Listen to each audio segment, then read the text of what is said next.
Hello everybody, welcome back for another video. Hope you're all doing well and that you're all having a great day. As always, a free way to support the channel is by leaving a thumbs up, by leaving a comment, or by subscribing if you have not already done so. And without further ado, let's get back into, or rather start another News I Missed, where I go over news I missed. There's always a bajillion things happening in the cryptocurrency space over the course of a week. It's impossible for me to cover it all during a normal time frame, so I bring it to you in the weekend so I can tell you all the weird and wacky and ridiculous things that are happening within the cryptocurrency space. And without further ado, let's jump right into it. There was actually very few, if any, price news floating around. We usually begin the videos with some type of price news to see where the cryptocurrency prices are going. There was nothing. Our market looks relatively the same as it did yesterday. Prices are down, looking like they're trying to go back up. There's a lot of news as to why prices are down at the moment. I don't know why I quoted as if prices aren't actually down. But we're also getting a lot of really weird, once again, price predictions, which could actually be a pretty good indication for things going forward, because the last time we were getting this many price predictions, our market did actually go up. I think, of course, it has some type of a psychological thing going on. If you continuously say that Bitcoin is going to go up this high, I think eventually people begin to take notice. As if you are not looking at the screen, this one says Bitcoin to $10 million a coin by 2030. This was the bulk of the price news. There was some other news for like some other coins that you've never ever heard of and you should not be buying in the first place. And it was news like this coin is going to go up by 45% because this random person you've never heard of said it on their internet page. Anyway, yeah, that's all the price news. Yeah, let's move on. There's also a huge amount of attention being paid right now. For those of you who were not here earlier in the week, we had news that, oh gosh, was it South Korea? I don't remember. It was some country announced that they were going to be banning the use or telling cryptocurrency exchanges in their country to delist meme coins. Any coin that had to do with a joke. I think their reasoning behind it was that they wanted to protect the market or some other nonsense, whatever they end up saying. But the point to be made is that a lot of people are now questioning the future of said meme coins and if they actually have a future. And the one that keeps popping up over and over and over is Shiba Inu coin, which is the point that we have Sentiment and Chainalysis. These are the two largest companies in the cryptocurrency space, or the most well-known, who do like blockchain analytics, and they test to see which is popular and what's this and where the coins are moving to and yada, yada, yada, yada, yada. But for some reason, Shiba Inu keeps coming up. I think Shiba Inu is actually quite popular. If it has legs, as the kids say, if it has like some type of long-term longevity, I'm not really sure, but a lot of people are betting on it as if it's going to be the next Dogecoin. And once again, to be fair, nobody knew that Dogecoin was going to be Dogecoin. No one saw prices ever hitting this high. I saw someone in the comment section yesterday or the day before, whenever we were last speaking about Shiba Inu, because it's constantly in the news. And they were telling someone like, well, what's the market cap have to be if each coin hits $1 or 10 cents or 1 cent? The reason we keep hearing about Shiba Inu is because half of the, so I think there were 1 quadrillion coins. It's a lot. 50% of all the coins there were have been burned, like they're gone. We can never get them back. And the other 40% of that initial 100 is also in like a burned address as well, I believe. So there's only 10% of the original 1 quadrillion left. And this is why everyone's like, can it hit 1 cent? Anyway, a lot of Shiba Inu news. I wonder if we are going to have probably another coin in like 6 months that also captures the imagination and the attention of people within the cryptocurrency space. But as of right now, people are obsessed with Shiba Inu. And I'm not really sure what this photo even is. It's like a coral reef eating a Dogecoin coin. I don't know what that's supposed to be, or why it's the only one that's yellow and everyone else is blue. Anyway, that's the meme coin news. And let's move on. In probably one of the most popular news stories of the week, software antivirus pioneer John McAfee has told his 1 million Twitter followers that his entire crypto fortune is gone, Although he concedes not everyone will believe he is telling the truth. The McAfee antivirus founder has been behind bars in Spain. Oh, wow, it's been that long. Jeez Louise. Since October of last year, when he was found, and I mean, they have a whole bunch of allegations against him, but the main one was that he hasn't been paying his taxes for a very long amount of time, but that hasn't stopped him from posting on Twitter on a near daily basis because, you know, life. The 76-year-old tweeted it earlier today, and I quote, "I have nothing, yet I regret nothing," and noted that the U.S. believes I have hidden crypto. I mean, of course, why would you? I mean, stop it. Okay. We can only assume that, I would assume that this person doesn't have all their crypto on one machine, if not 5 machines, if not kind of hidden around the world. But that's also what makes cryptocurrency very interesting, is because, you know, you can't really prove it. There's no actual bank account, if you will, that says where everything is. He said, "I wish I did, but it has dissolved through the many hands of Team McAfee.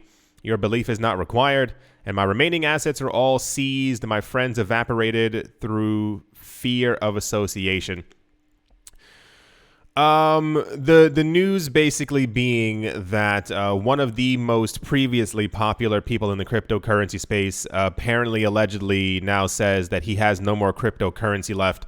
And I think it's kind of like when we get news, i.e. that Vitalik Buterin has half the supply of Shiba Inu. People begin to take notice on these things. It's the same exact way when other cryptocurrency founders or creators announce, hey, I've sold all my holdings of said coin, and everyone kind of freaks out. So I guess it's kind of the same thing along there. For those of you who were not here in 2017, Mr. McAfee became incredibly popular on Twitter when every single day, well, first of all, he had, I think, a crypto of the week thing that was going on, and then he started having crypto of the day. You can Google it, like type in McAfee crypto of the day. You'll definitely find it.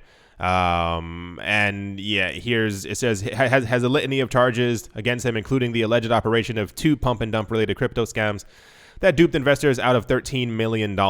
I mean, he was promoting things you've never even want to begin to start to hear of.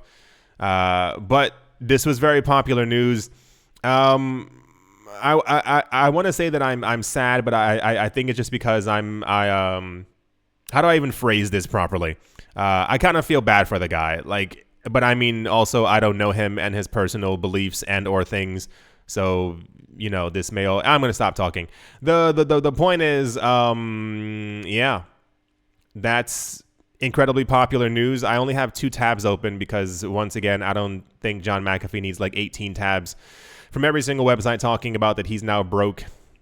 So this is awkward. I'm just going to click away and move on. Next up, on to the reason why people are stating that prices have dropped over the last 2 days. I've stopped believing all of this, not for the tinfoil hat in me.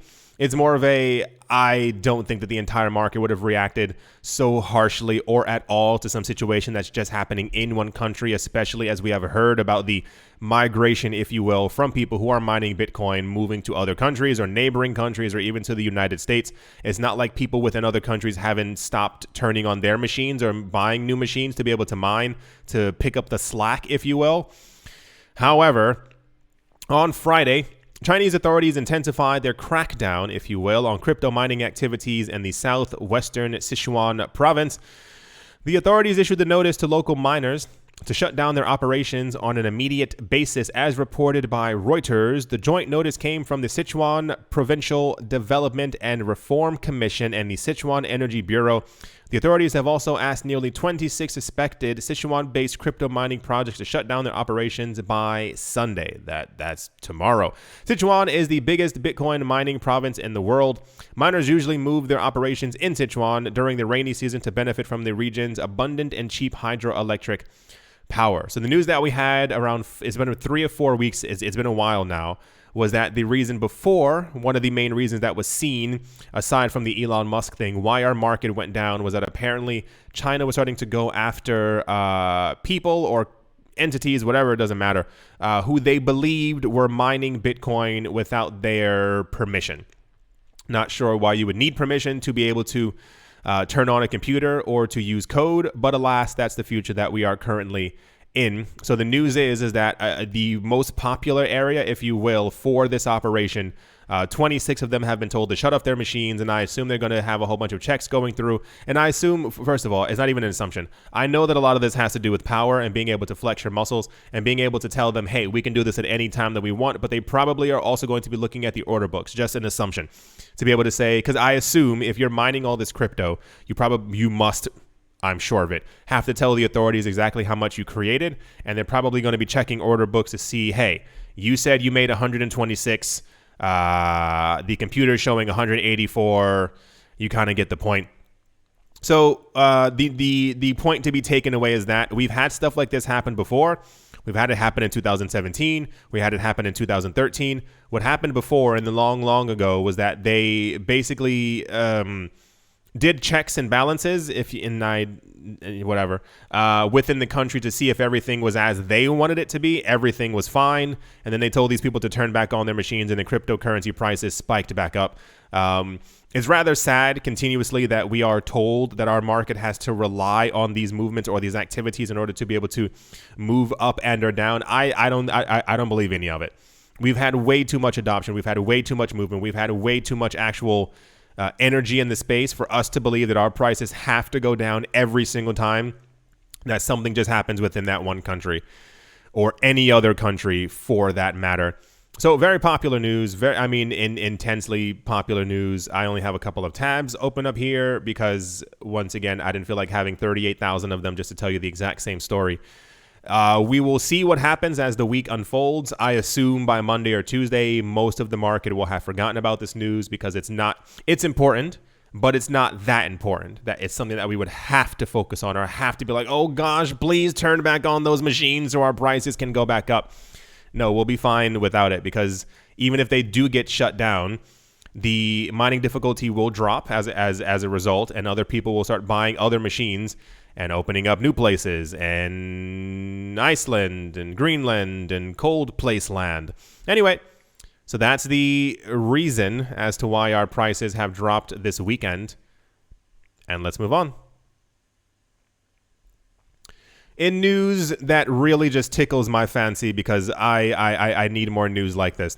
It says at last weekend's Bitcoin 2021 conference in Miami, boxer Floyd Mayweather took some jabs for his decision to wear a t-shirt of rival cryptocurrency Ethereum MAX. You heard that correctly. That is a thing, which people could use to pay for his fight on the 6th of June with Logan Paul. Once again, Ethereum MAX. Suffice it to say, Kim Kardashian isn't wearing a $20 t-shirt to promote the little-known token. She uses Instagram for that. Surprise! The celebrity influencer shared a story about Ethereum MAX to 228 million Instagram followers. You know what makes me really sad about the space? Or just about life in general? Now, if you didn't see the disastrous Bitcoin 2021 conference that they had, which was basically people just patting themselves on the back about living, Floyd Mayweather sat on stage and said that he loves Bitcoin, but he thinks that other coins are going to take it over or are going to pass by Bitcoin. No, for just thousands of reasons. The other really weird part, and I'm going to continue saying this until this mist around our space disappears. This is an exact mimic of 2017. I know, put your hand down. I know I've said it thousands of times, but it is. What happened in 2017 is Bitcoin's price began to rise. Other people began to create these new coins, and everyone for some reason thought that their coin with, 500 bajillion coins would at some point reach $6,000, $7,000, $8,000, the same as Bitcoin's price. It's just not going to actually happen at any point. The problem is that they were promoting so many garbage coins. It caused a whole bunch of, 228 million people is a huge amount. Even if you get 1%, or even let's say you get 2, 3, 4, 5, 6, 7 million people to go, I think I'm going to get into crypto. That's a huge amount of people entering our space. The problem is when you have so much influence over things like that, you get first of all, Kim Kardashian probably knows diddly squat about Bitcoin, about blockchain. If she does, I tip my hat to thee, madame. However, I'm just going to assume no. The problem is that these people always end up promoting these garbage coins. That was part of the problem with McAfee. When you have such a huge amount of potential for new people to get into the market because of the words that you say, and you promote hot dog coin, space-time continuum coin, Ethereum MAX, it causes not only confusion, but you cause these people to get into the market hoping to make tons of money. Kim Kardashian is promoting this new coin. Oh my gosh, I have to get into it. You throw thousands of dollars that you probably don't even have into the market expecting this coin to rise. It falls down to 0 times 0. And then you have nothing. And then these people think that the cryptocurrency space is terrible. It's horrible. I'm never going to put my money into that again.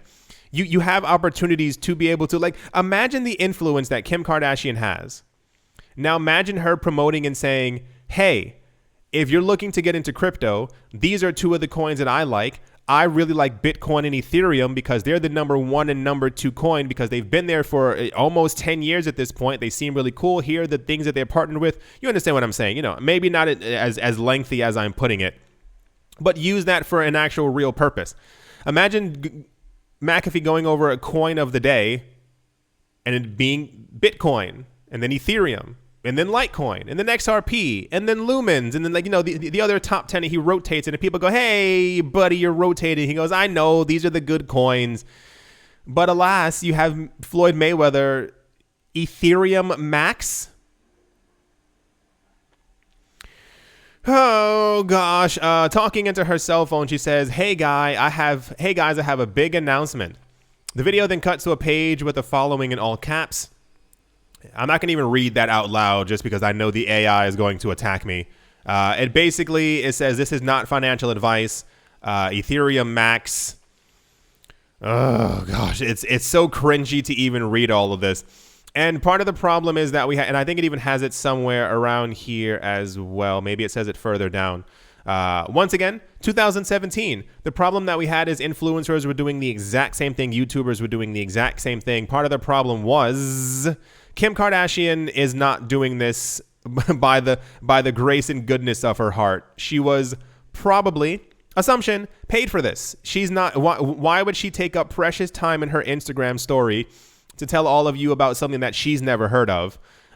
So the problem that we had in 2017 is that a lot of these influencers were being paid $50,000, $100,000, $500,000 just to be able to post something like this. Oh, the point is, there's a lot of news. It's her and someone else. It's not even Mayweather. It's someone else talking about Ethereum MAX. And she also, did she even put, she put it, #ad, which many other people many years ago didn't do it. Anyway, so that's the Ethereum MAX news. I should have just made this into an entire video for stupid news, but alas, here we are. This is going to continue. We're going to get a lot more things like this. I cringe to even think if there's another YouTube channel or anything else out there who's also going to be talking about and or promoting Ethereum MAX. Anyway, that's the EMAX news.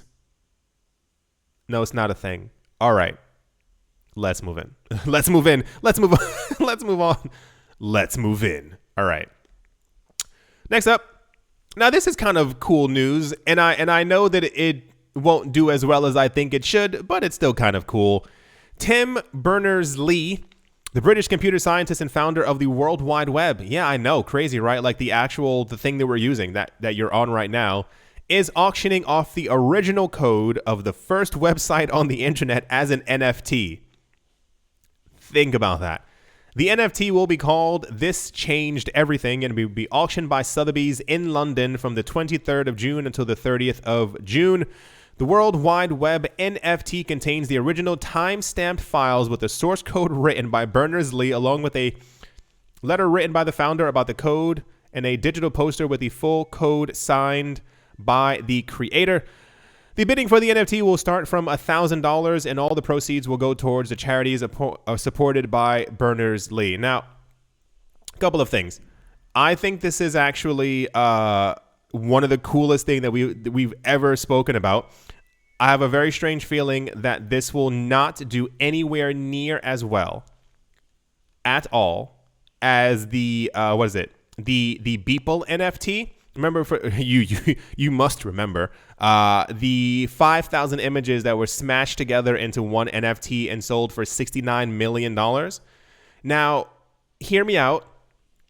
I feel like the guy who created the thing that we're on, still with me, and the first website and the code for the first website, that probably in some odd way warrants $69 million. However, I have a very strange feeling this thing is going to sell for like $413,000. No one's going to pay any attention to it. It's the same exact thing. Remember when Jack Dorsey, Jack Dorsey's first tweet on Twitter, I think even sold for like $1 million and some change. And you know as well as I do, things that actually matter never do really well. So I just assume this will not be selling for millions. Anyway, yeah, the original code for the World Wide Web is selling as an NFT. I would love to hear that this sold for at least $10 million because it has actual, like this has actual significance for all of our lives. Jack Dorsey's first tweet or 5,000 images smashed together into one JPEG because it's a JPEG. It's an image. I can go onto any website, click copy and paste. It's a JPEG. Anyway, that's the World Wide Web NFT. And let's move on. You're going to notice a pattern here. Fox Entertainment has released a $100 million creative fund for the creation of its non-fungible token studio. Last month, Fox Entertainment announced the launch of a blockchain creative labs, a marketplace that would deal in digital goods, including NFTs, tokens, and GIFs that would give high-class social experiences. What? High-class social experiences to involve and reward their... What? Do they think that people sit around sipping the finest of drinks while they watch GIFs? What? With the $100 million, Fox Entertainment and its animation studio, Bento Box, have created a new animated comedy series called Crapopolis. Ah, yeah, we went over this last month. Okay. So, yeah, there's Fox is making their own NFTs. I want to get into NFTs. I want to start collecting NFTs. I love collecting art, and I think collecting digital art is just kind of where the world is going. You know, everything is digital. However, I'm not in the mood to pay $5,000 for an 8-second clip of Homer Simpson eating a donut or jumping over something or falling down. When these studios begin to like en masse create these NFTs, I hope they sell them for $1. Like maybe even $5. I'd even be willing if they had like 5 GIFs or 5 NFTs for like $9.99 or $14.99. That'd be kind of cool. You know, have them open for like a 24-hour period. So whoever wants to collect them can collect them. After the 24-hour period, they become like super rare because no more can ever be made. It'd be kind of cool to like go through. Imagine going through a museum, whether it be on Decentraland or just like imagine an actual museum that has like 10,000 screens. And as you walk through it, it just has tons of Simpsons moments. And like the next day they're playing all like another TV show, whatever. I have all these ideas in my head, but so sure. Good job, Fox. I hope it works out well. Please don't be greedy because I'm not in the mood for all that. And moving on. What? Oh my gosh, I can't believe it. Another one, because this is the news. CNN has followed Fox and Time magazine into the NFT market, announcing the launch of collectible historic moments from the news. I think some of these are actually going to do insanely well. CNN's NFT project is being known as Vault by CNN Moments That Changed Us. Sure. And includes a series of tokenized iconic moments from its 41-year history, along with a vault to purchase, store, and display the NFTs. Alrighty. The news organization has not yet revealed which specific historic moments will be tokenized. However, it noted that themes include CNN exclusives, notable firsts, world history, and presidential elections will be. I think a lot of these are going to do extremely well. This is what I'm saying. I don't mind the NFT space as long as things are actually made relatively affordable. There's a huge difference between selling an NFT that's limited for $100 each as opposed to like $75,000 each. Have you seen what some of the people are like? There are a lot of like big artists, especially on Instagram, who are trying to sell NFTs and they're starting the price at $28,000. And I'm like, who's buying that? Anyway, the NFTs will be minted on the Flow blockchain, which it is NSC. CNN chose for its energy efficient proof of stake consent. Sure, why not? Everyone trying to go with that whole energy thing. So CNN is also making NFTs. You got the World Wide Web, Fox Entertainment, CNN. And guess what? Oh my gosh, I can't believe it. Mattel is an American company famous worldwide, which has now dived into the crypto world. Mattel will be releasing its first digital art featuring Hot Wheels vehicles. You heard that correctly. On Tuesday, the company will offer... On Tuesday? Is that this Tuesday or next Tuesday? Old Tuesday or new Tuesday? We'll find out after the video. On Tuesday, the company will offer 3 digital art pieces in non-expendable tokens that will be auctioned on the brand's official website as part of the Hot Wheels NFT Garage series, because of course, why not? Unique works have featured classic cars from the archive, the Twin Mill, the Diora 2, and the Bone Shaker. Yeah, all have been popular like other toys distributed worldwide. So Mattel is getting into Hot Wheel NFTs. Oh boy, they're going to be auctions. No, just sell them normally. What's wrong with these? Like, you can't be that greedy. The point is, cool, yeah, can't wait to not buy the Hot Wheel NFTs that are going to be paid for anything. I'm not selling Ethereum. Anyway, so the point is, everyone's getting into NFTs. Hot Wheels, yeah, I assume they're going to have Barbie ones. I feel like you'd make so much more money if you just sold them at a normal price. I swear to goodness, if these things auctioned off sell for more than the World Wide Web NFT, I think I'm done. I just won't be able to take anymore because one of them has so much more significance than the others. Anyway, that's the Hot Wheels news. You were not expecting me to say those words. You weren't, I promise you. Let's move on. Yeah. The cryptocurrency prices at the moment look a bit ridiculous. Bitcoin is currently at $35,742. It is down by 5%. Ethereum is at $2,239. It is down by 4%. I think the entire market is once again following the magnetic force of Bitcoin, if you will. Monero is up by 1.58 percentile points. Yeah. I know prices look ridiculous. However, I do hope you all enjoyed. I do hope you all are having a great day, a great morning, a great afternoon, a great evening, wherever you are, wherever you might be. I do hope that it is absolutely fantastic. Thank you all once again for watching and or listening, and I will most certainly be talking to you all soon. See